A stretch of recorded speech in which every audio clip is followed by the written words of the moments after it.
Corona महामारी के कारण नक्सल प्रभावित बस्तर में स्कूली बच्चों की शिक्षा बेहद प्रभावित हुई है।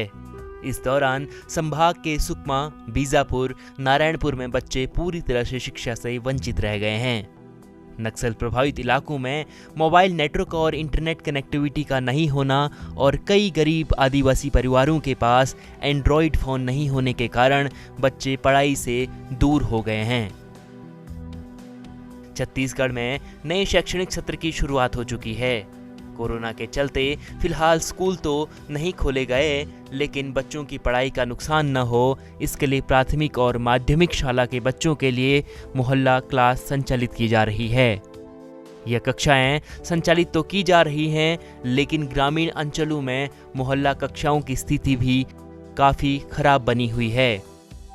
खासतौर पर सुकमा जिले के नक्सल प्रभावित क्षेत्रों में मोहल्ला क्लास नहीं के बराबर लगाए जा रहे हैं।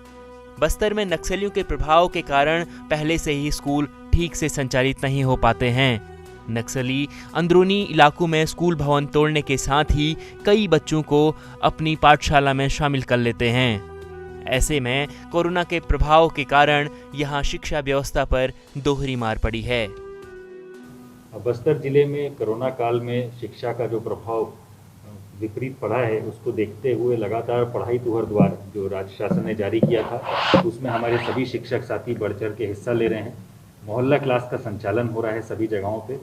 निश्चित रूप से कुछ पालकों को अभी भी डर है, एक हेजिटेंस है कि बच्चों को भेजने में, लेकिन देखने को मिल रहा है कि लगातार पालक भी अब सहयोग कर रहे हैं। ज़्यादा से ज़्यादा संख्या में मोहल्ला क्लास में बच्चे आकर के उसका फ़ायदा उठा रहे हैं।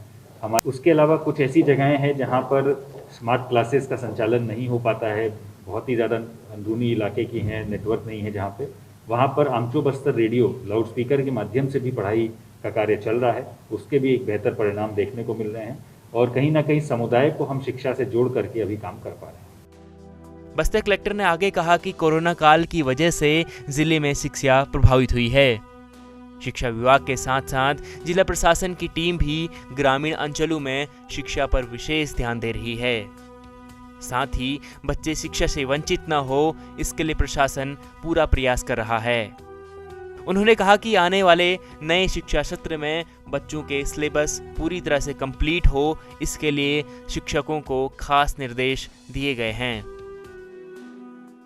हमने पूरी तरह से चिन्हांकित किया है ऐसी ग्राम पंचायतों को जहां पर नेटवर्क की दिक्कतें हैं, और वहां के शिक्षकों को हमने विशेष रूप से निर्देशित किया है कि नेटवर्क में आकर के दिन में 2 दिन में एक बार नेटवर्क के क्षेत्र में आकर के अपने फ़ोन पे जो स्टडी मटेरियल है उसको डाउनलोड कर लें और फिर वहां से जा कर के संचालित करें मोहल्ला क्लासेस को।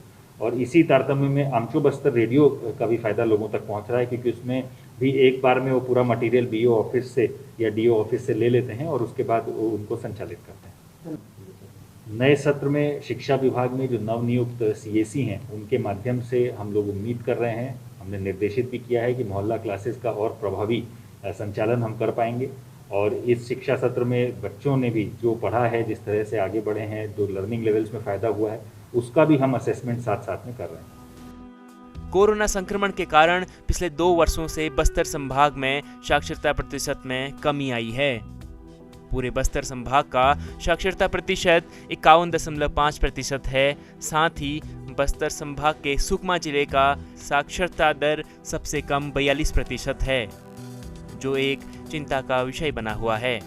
अशोक नायडू, जगदलपुर, ETV भारत।